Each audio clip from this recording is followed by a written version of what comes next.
Welcome to this video about paint pouring vessels. I wanted to make some new vessels to deliver the paint onto the canvas in some different ways. I've seen some before on other YouTube channels which gave me some ideas. The first one being the test tube idea.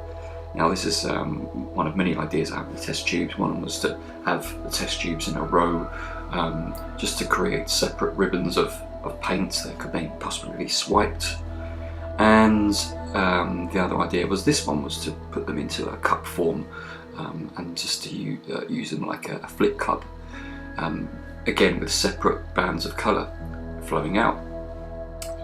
It's just playing around with things and coming up with different methods to deliver the paint, trying to invent something new, create maybe a new type of pattern and see how that went. So I took these test tubes just from a pound store or dollar store if you're from America.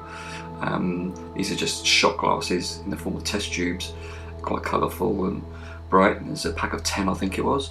I took a few of them and used a hot glue gun to put them together in the form that I wanted. Like I said, I'm going to do another one with all the test tubes in a row and see how that turns out.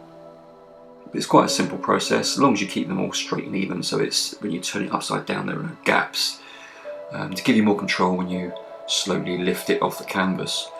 I think this works better with a wet canvas, and so I thought I'd give it a try.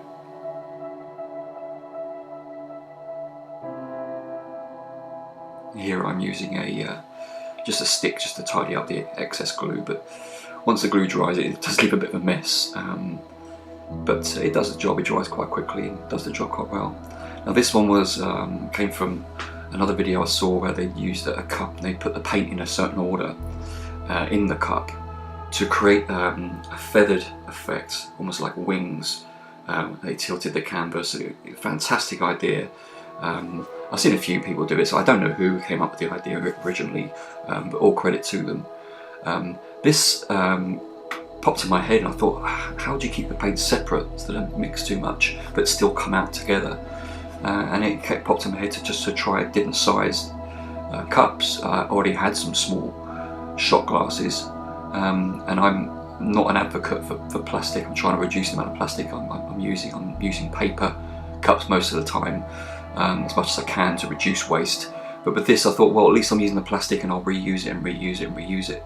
So this was basically just to get 3 different sized cups, glue them one inside the other, and then I'll have 3 separate vessels, different areas, wells, to put the different colour paints into.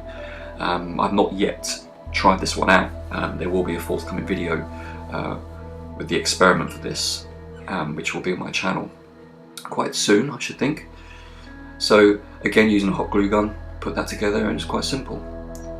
And this one here, I've seen quite a lot of sink strainer pours from other artists, and they had this deep weld sink strainer. I can't see them over here in the UK. I've never come across them. We just got these very small ones that sit straight into our plug holes. I'm not sure if it's a regional thing. Different sized plug holes in America to what we have here. I know they have a lot of waste disposal there than we do here. So I found this sink strainer. I thought, well, I'll make my own well, my own deep sink strainer by just sitting it inside a plastic cup. Luckily the cup's ridged, so it's sitting nicely on one of the ridges to give it a nice even flat surface to hold it in place. And I used the hot glue gun to glue it into place and let it dry. And then what I do is I cut away the bottom afterwards with an X-Acto knife or a very sharp knife, just to see how that panned out, and hopefully it would leave a nice surface to work with.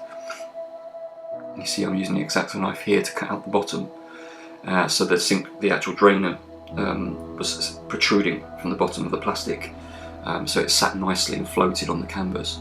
But there's a painting I have on my channel which shows me using this, quite an abstract one, which I really am happy with. So it worked quite well. It saved me going out and buying a deep sink strainer. I just made use of what I had. You know, I'm all for recycling and reusing things, and hopefully I'll come up with some more ideas soon. So Hope you enjoyed this video. If you did, leave a comment below and let me know what you think. If you didn't, leave a comment anyway. Thanks for watching.